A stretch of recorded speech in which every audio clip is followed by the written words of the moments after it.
Hello po, isang magandang araw po sa ating lahat and kumusta po kayo ulit? Welcome to my channel. Ako po si Melissa and sa sinuman pong baguhan po dito sa channel natin. Dito, pag-uusapan po natin ang iba't ibang klase po ng spiritual. But in today's video, ano po tayo, no? Another tarot card reading sa lahat po ng Aquarius, no?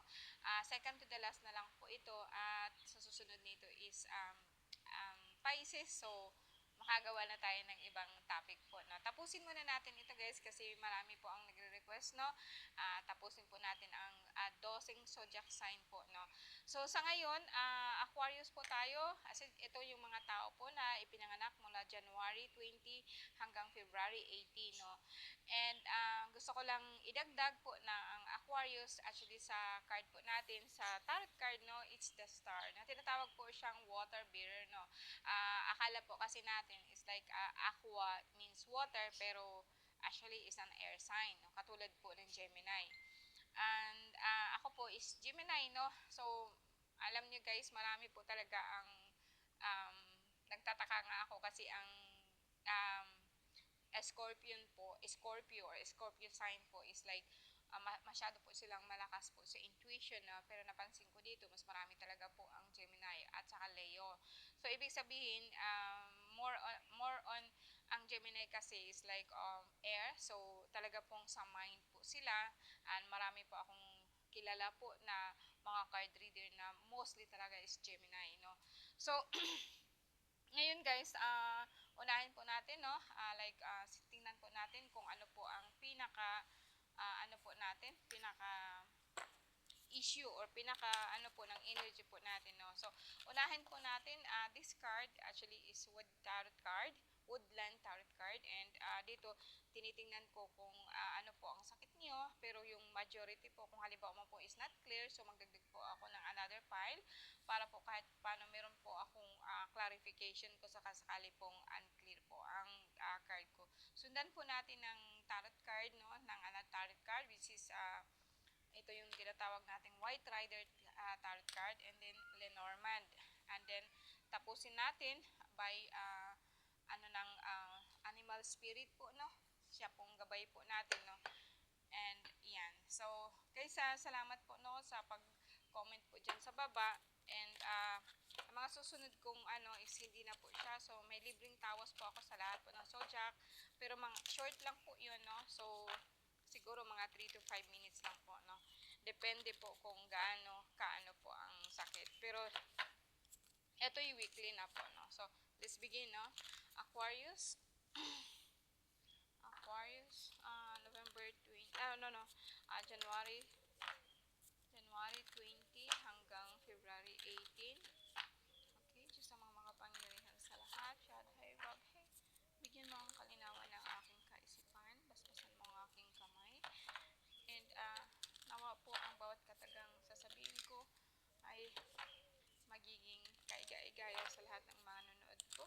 Naway haplusin ang kanilang puso't isipan and bigyang halaga ang bawat po naririnig nila. Maraming salamat po, ano, on behalf sa lahat po ng mga kasama ko, makita at saka hindi makita, ano, I proclaim the four names of God, which is Yahweh Bavhe, to surround you and surround your family, lahat po ng loved ones mo, and lahat po ng mahal mo sa buhay.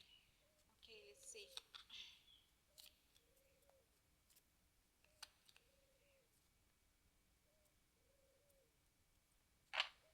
Okay, paano na ang card ko?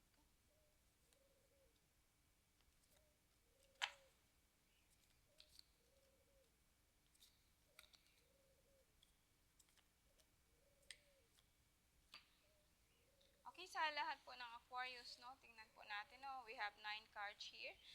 The center of this is mag-asawa, no, 6 of stones. Okay, mag-asawa po, no.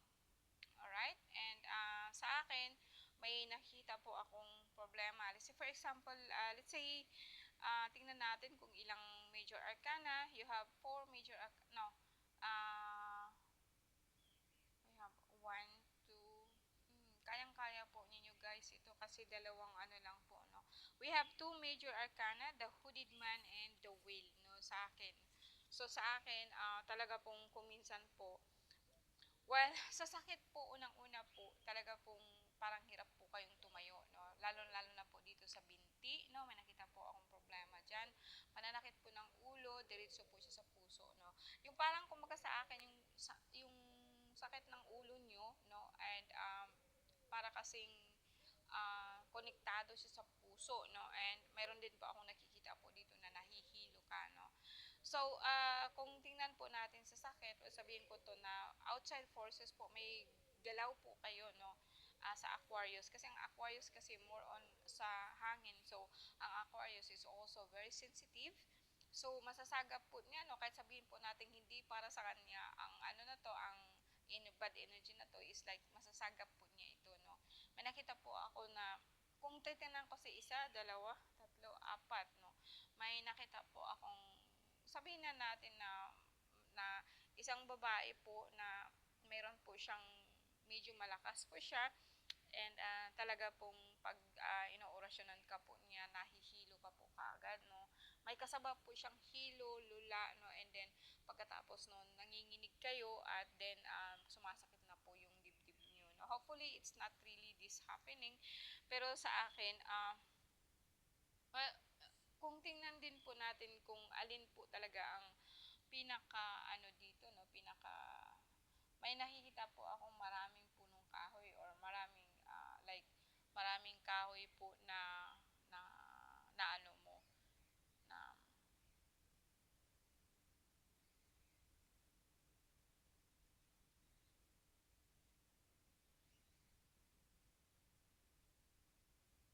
alam niyo guys po, no, natatamaan po kayo sa lakas po ng sinukuan.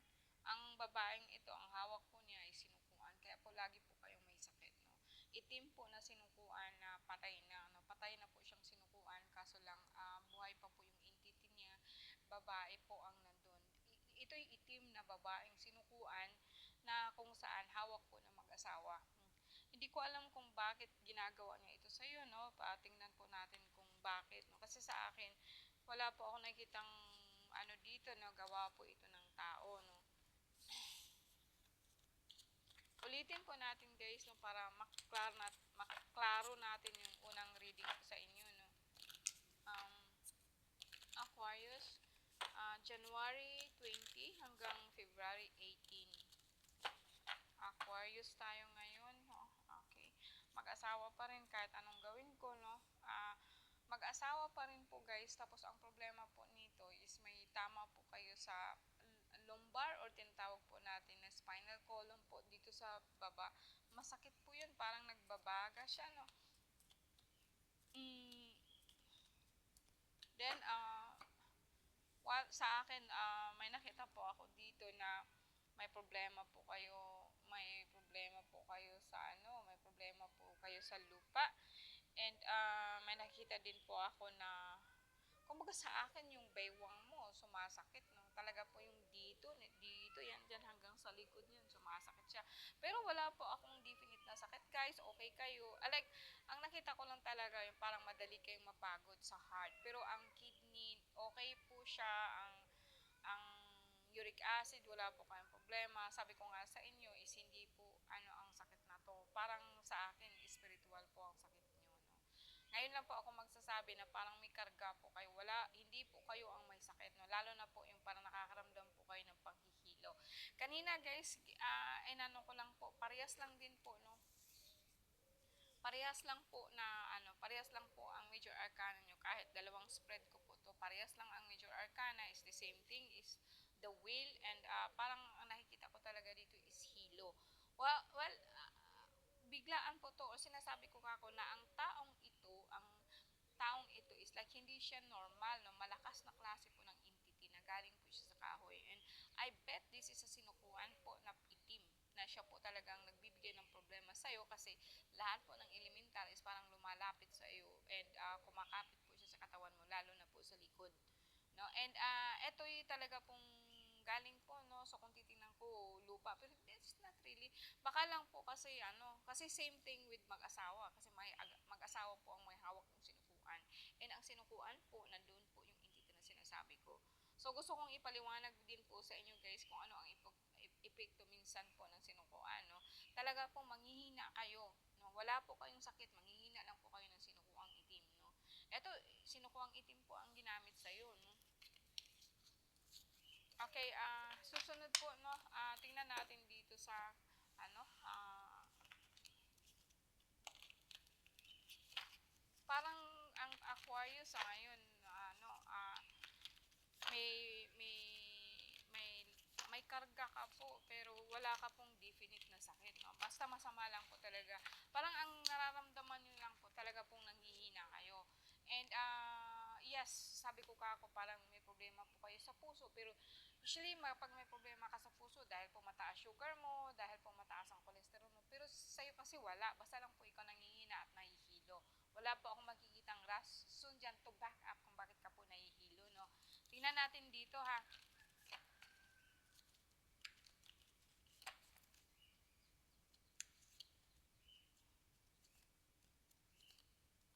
Eto, marami kang major arcana.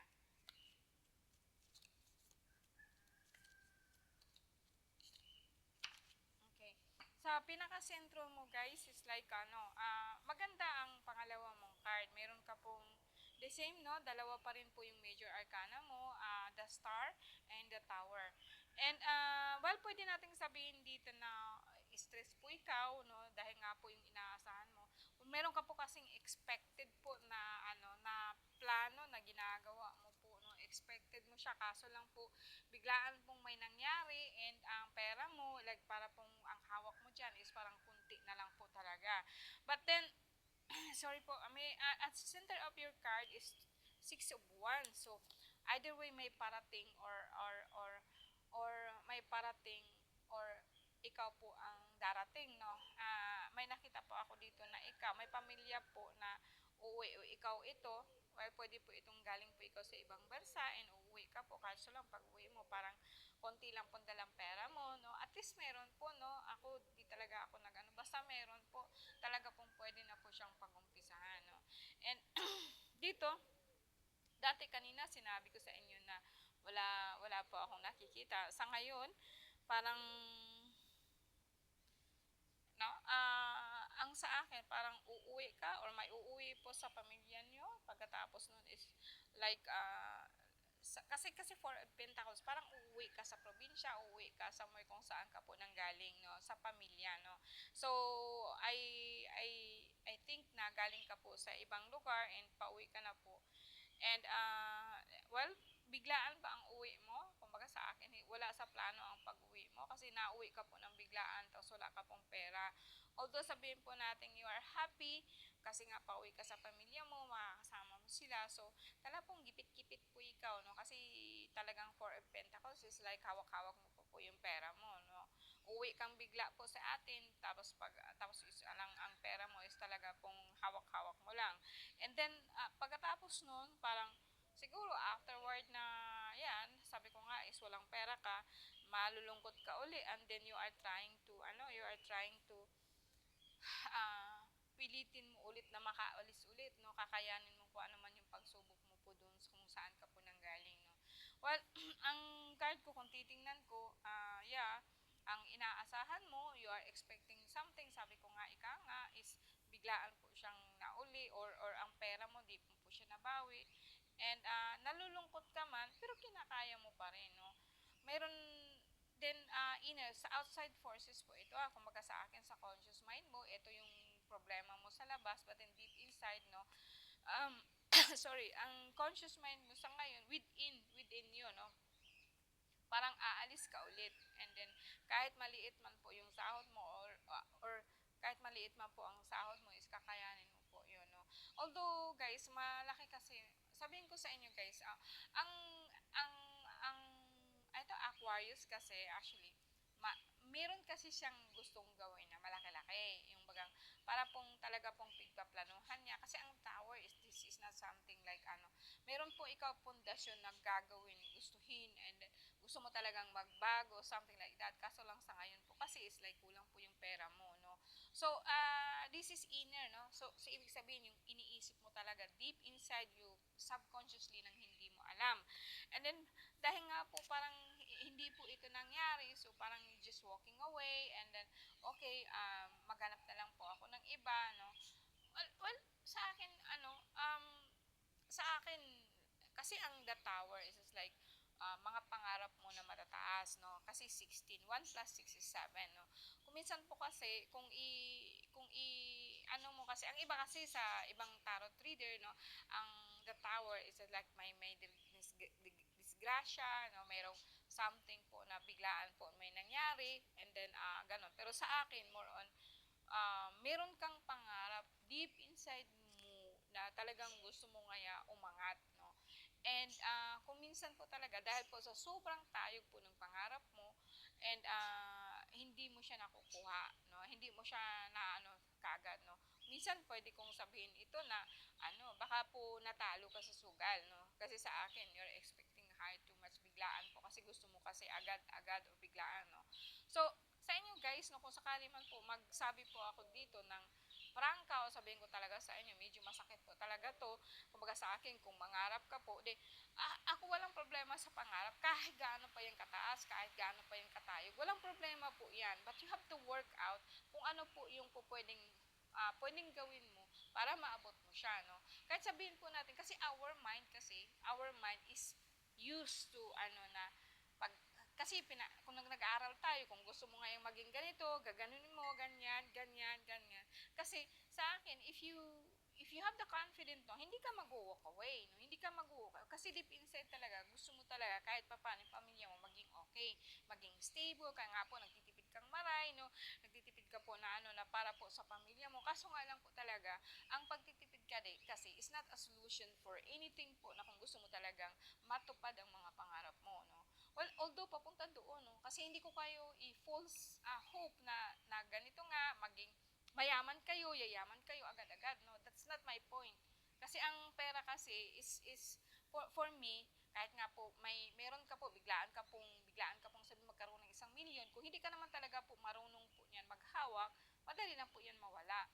So, sa akin, success, no, or building our dreams, actually it's not really from hard work but also plan, and then i-manifest mo siya through something po na meron po ikaw na nakikita, or head step by step. Kasi kung hindi, kasi parang kumbaga sa akin, nangangarap ka po ng mataas na wala ka naman pong point at kung paano mo siya, although sabi ko nga sa inyo na ang dreams po natin is not the way it was, pero kahit papaano baga, kung mangarap tayo, meron tayong step by step kung paano siya, and then ano, step by step, no? Then wag kang, dahil hindi mo siya nakamit, agad-agad mag-walk away ka, unless sugal to, no?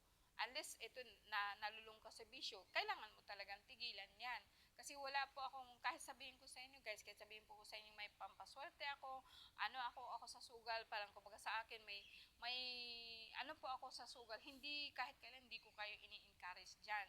Kasi hindi lang yan hindi lang po yan na parang sa akin, it's against nature, pero parang ayokong turuan kayo na malulung po dyan, and then you expected a very big return, no? So, tigil mo talaga yan. Pero kung nangarap ka po talaga, despite kung ano man yan, pera man yan, ano man, so, para sa akin, malaya po tayong mga ngarap, no? Kaya lang po, kung gusto mo talagang matinto, then focus on that, wag mo lang siyang pag hindi ka naman nakakuha ng pera kaagad talaga, then binibitawan mo na, no? Kasi ikaw lang naman po talaga ang nagkaroon ng dito, no? Nagkaroon ng yung baga sa akin, parang failure, kasi ang Aquarius kasi, sabi ko nga sa'yo, is air. Kuminsan po kasi, ang hangin kasi, as like, hindi mo rin siya mahahawakan. So, your mind, actually, you cannot hold your mind, no? If you want something, pa lipat-lipat yan. Pero ang Aquarius kasi is about balance, no? Kasi, yun nga po, is, sabihin po natin na isa ka pong tubig, pero ang daladala mo, isa ka pong, sorry, rephrase ko yan. Ang Aquarius kasi is like, ang daladala po niya is tubig, but actually you are an air. Paano mo madadala ang tubig kung isa ka pong hangin? And hangin is symbolized po siya sa mind po natin, sa isip po natin, no? So, the way you think is just like, more on, mabigat kasi po ang water, so, nabe-base po siya sa emotion. So, kung ang air is just like dreaming something, pero actually ang emotion mo, nadadala ka po ng emotion mo, gusto mo agad-agad, dito tayo kasi madali lang, or eto ang gagawin ko, and then after that, pag hindi mo nakukuha agad, magbibitaw ka na po kaagad, no? So, sa akin, water is about balance. Ibabalanse mo yung, no, water is about emotions. So, ibabalanse mo yung iniisip mo, tapos yung emotion mo. No? Baka ako na sobrahan ka ng emotion mo, tapos hindi po siya nagmamatch po dun sa isip mo. Talaga pong babasak, lalagapak ka talaga. No? So, ito yung ano ko, pasensya na po, pero talaga pong prangkahan tayo. I don't want just sugar-coated ko kayo na okay lang mangarap ka ng ganito, ganyan, makukuha mo to. No? It's impossible kung ganito po ang sitwasyon mo. Although nag-walk away ka, kinakaya mo, walking away kasi nga nalulungkot ka, grabe po yung ano mo, kasi mayroon kang mga sinayang, and then, parang nagbago yung direction mo, bigla na lang po dito na ako kasi hindi naman gano'n, no? Kaso lang babalik ka po ulit sa 7 of Wands. So, 7 of Wands is like, trabaho ulit, magkakayanan mo ulit, so gano'n lang, paulit-ulit lang po itong cycle mo. No, kahit ilang taon ka pa, this cycle is just only repeatedly, no? So kung ganun man po, no, pwede mo po siyang baguhin, no, through something na sabi ko nga, okay mangarap, then pagplanuhin mo. Kasi actually ang plano, guys, it doesn't bring you there actually. Kasi ang plano kasi, ang mind kasi natin, dapat po may tentative siya na dapat ito ang gawin mo. And then yung subconscious mo, talaga pong magbibigay po yan siya ng idea kung paano, kung ganito. Kasi nga, iniisip mo talaga. No? Hindi yung iniisip mo lang ito, tapos pag wala kang nakitang nangyari, so magi-give up ka na. No?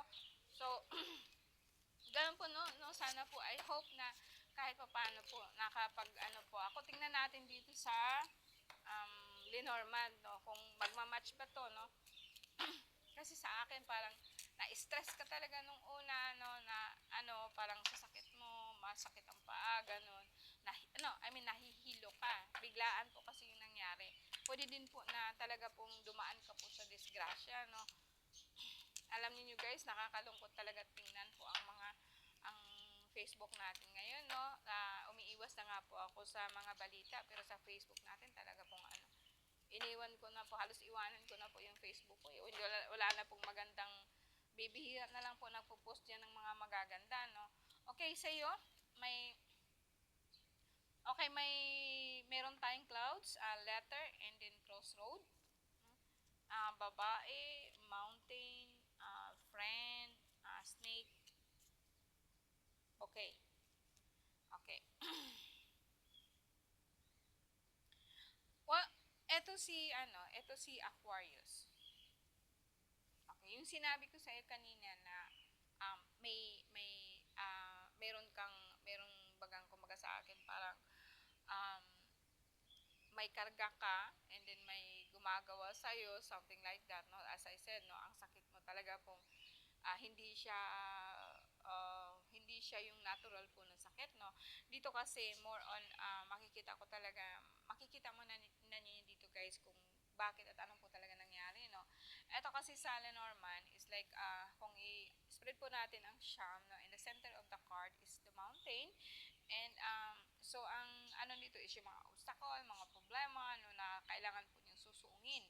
And right now is like ano po siya, no, very cloudy po yung pag-iisip niya. What I mean is just like um, malabo ang plano niya, naguguluhan po siya kung ano po ang gagawin niya.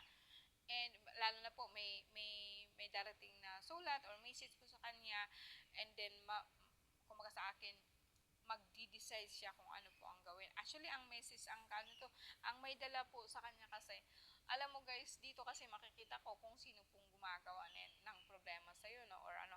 Actually, ang nagpapagulo sa isip mo is kaibigan mo lang, na very close friend is a woman na may dala po siyang hindi maganda sa'yo, no. Actually, kung lalaki ka man, itong kaibigan na to, talaga pong kumbaga sanay po siyang manukso, so sanay po siyang tuksohin ka, sanay po siya sa ganitong mga bagay. Pagdating naman po kung ikaw po'y o ikaw po'y babae, parang ang mismong kaibigan mo, no, na sinisira po ang utak mo, sinisira ang diskarte mo sa buhay, and lahat, no, actually, ang sinisira niya sa'yo, ang inaagaw niya sa'yo, pera mo. Kasi ang makasunod po sa ahas, bouquet, at saka sa fish. Now, kung alisin ko ito lahat, tingnan natin kung ano ang pulsa natin sa ano, tanggalin natin yung nasa labas mo, then makikita ko dito, deep inside, kaya ka po nahihirapan, kasi nga po, may babae kang kaibigan po na siyang nagpapahirap sa iyo. Etong babae na to is kilala mo in the past, no? Hanggang ngayon. And eto talaga sa akin, parang nagpo-post siya as a friend, no? And actually, meron po siyang ano sa'yo, sinisiraan ka niya kasi may snake, pero not in a way na chinichismis ka, no. Deep inside po talaga, kasi ang ahas kasi symbolize po siya ng katrayduran, pero although this is also a symbol of knowledge, pero talaga po ngayon, ang nakaharap kasi siya dito sa bouquet mo, no. Kumbaga sa akin, tingnan mo yan. Ang etong ahas na to, nakaharap ito sa pera mo. Oo. Ang sumunod, yung fish mo, yung abundance mo, doon siya. And this woman actually is in the past, no, trying po siya hanggang ngayon na sinisira, inuubos po niya lahat ng resources mo. And mind you guys, no, at sa ngayon, kaya sa ngayon, parang hirap na hirap ka. And then, the next na susunod na darating sa like, sa ngayon, hirap ka sa pera, sa ano, kahit anong gawin mo, parang nawawala pera mo. Malaking halaga to, no? Ang sumunod naman dito is crossroad. Mag-decide ka po kung anong gagawin mo dyan sa kaibigan mo. You have to decide, alisin mo ba siya o hindi, and move on forward. Kasi itong babaeng to, kailangan maalis ito sa'yo. Kasi kung hindi po talaga pong, kasi ikaw po mismo ang magdi-decide eh. Other continuous ka ba dito magiging friend dito sa toxic na to, na actually sinisira niya ang lahat po ng kabuhayan mo, lahat po ng pera mo, and then meron pa po siyang dinadala sa'yo na ganito nga ganyan, tapos parang, kumbaga sa akin, lahat peke, no? Lahat peke po. Yung expectation mo sa pera, yung unang dalawang red ko sa'yo na meron ka pong gustong mga pangarap, tapos agad-agad din nag-invest ba kayo doon? Kasi dito talagang halata na po eh. Etong kaibigan mo to, parang sinisira niya utak mo, na ganito nga, ganyan, ganyan. Tapos nagsasabi siya na may pera kayong isto, tapos wala po. Kaya po you are walking away. But then, parang kumbaga sa akin, nadala ka na, no? Parang, kumbaga sa ahas po, nakagat ka na, so meron ka pong toxic na dala-dala, no? So, sa akin guys, napaka talaga pong sa akin, hindi, ito yung mga tao po talaga, mag-ingat po tayo, no, kasi sabihin ko sa inyo guys, no, lahat po ng kaibigan po natin, kahit sabihin po natin sa ano, hindi mo talaga alam ang nasa looban niyan. Although ayoko man din po maging paranoid tayo na lahat na lang po ng tao is there to get us, no. That's not what I mean. What I mean is that you have to be aware. Sino ba ang kaibigan mo? Kung baga naaasa ka lang po sa kanya.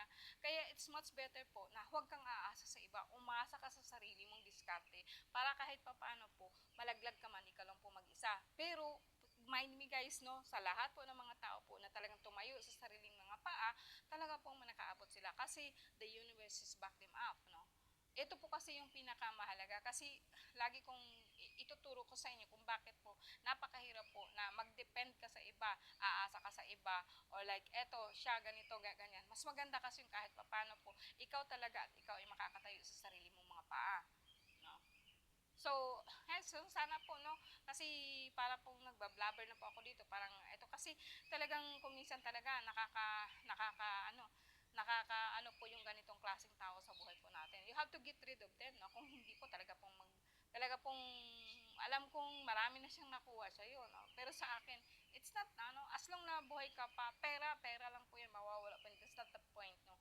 That's not the point. The point ko is like, yung ako kung minsan kasi, alam nyo, kung tutuusin nga sa mga dinanas ko parang napakahirap na pong magtiwala, no. Alam kong in the past talaga pong marami din po akong pagkakamali, no, marami din po akong napaasa, pero alam ninyo, mas marami po ang backup sa akin na kuminsan po talaga pong kuminsan nga ipapatayin talaga ako, no. And marami din po mga tao diyan like ano na eto nga nakailang upload lang ako. Talaga pong tinitira na nila ako. Just I don't know, no. Siguro nga ganito ba talaga ang tao, no? I don't mind. Alam ko kung ang tao lang, kung ang sabi po natin humankind ha. So ibig sabihin may iba pang kind. So ibig sabihin nito, ang tao talaga po mabait. Maano tayo, no, maawain tayo. You can never expect na ang someone makakagawa nito. Pero marami na akong nakikita guys na kahit mga anak nila, they don't know about that. Hindi nila alam yun. Pero sa akin kasi, kaya dapat maging aware kayo. Aware kayo sa damdamin niyo, sa feelings niyo, sa mga tao po na nakapaikot sa inyo. It's better na you have to stand still or stand still talaga na parang tingnan mo talaga kung anong nangyayari sa mind mo, sa isip mo, sa buhay mo. Kasi kung minsan talaga pong busy ka na, di mo na po nagagawa yun, di ba? No. Okay guys, no, sana I hope na for all Aquarius, no, ang Aquarius kasi napaka-sensitive din, no? Napaka-sensitive niyan. Masyado pong trustworthy, no? Masyado po kasi kayong nagtitiwala kayo, no? Na ganito nga, ganyan. Kasi nga, talo ka po ang Aquarius kasi minsan natatalo po ng emotion. But then sa akin, I think matuto po tayo kasi isa din po akong Gemini kahit pa paano. We are here actually not just to survive, no? Ayoko din po na magsisikap tayo, kumbaga sa akin yayaman tayo on behalf on someone else, no? Parang sa akin, parang kumbaga sa akin yayaman ka dahil lang po niloko mo yung iba, no? No? And ang ganyan po kasing klaseng mentality, no? May mga kaibigan po tayong ganyan, nakakala mo talaga kaibigan pero hindi mo pala alam, no? And inggit na inggit pala sila sa'yo, no? Kahit nga po nakangiti ka lang, kahit wala kang pera, nakangiti ka lang, nandiyan ka lang sa bahay, hindi ka nga lumalabas, lalo ka lang nilang pagkaingitan, ano ba tinatago mo? You can never please other people, no? So sa akin, be gentle to yourself, no? Be gentle to yourself, no? Although sabihin po natin na nagkaroon ka nga ng trauma, parang ngayon nga naloko ka, no? And don't give up on people, but yet, no, you have to be, no, you have to be strong, that you can stand up on your own. Okay po guys, no, tingnan natin dito sa sa animal spirit kung ano po ang mensahe niya. So for the last we already have 32 minutes, no. Okay, elk, nobility, no. Parang napakaganda po, no, isa pong usa. So, celebrate your accomplishments with humility. You are crowned with success. Powerful forces guide you. Your ability to conquer challenging is limitless, no? So, siguro nasum up siguro ninyo lahat to guys, no? Hindi ko kasi... Okay, celebrate your accomplishment with humility. You are crowned with success. Powerful forces guide you. Your ability to conquer challenges is limitless, no? So, kaya mo naman ito. Actually, sa lahat ng sinasabi ko, just parang nadadala lang po ako dun sa mga taong niloko ka. And masakit yun, alam ko po. No? Parang kumbaga sa akin, parang hindi mo naman siya sinisisi eh, alam ko. Kaya lang po talaga pong parang you're walking away from that situation and I know that, no? And then it's hurting you. It's making you sad, no? Kaya po sumasakit ang dibdib mo, parang gano'n, no? Na naloko ka nga, no? Okay guys, thank you very much sa lahat po ng Aquarius. Salamat po, maraming salamat po sa inyo, no? And just comment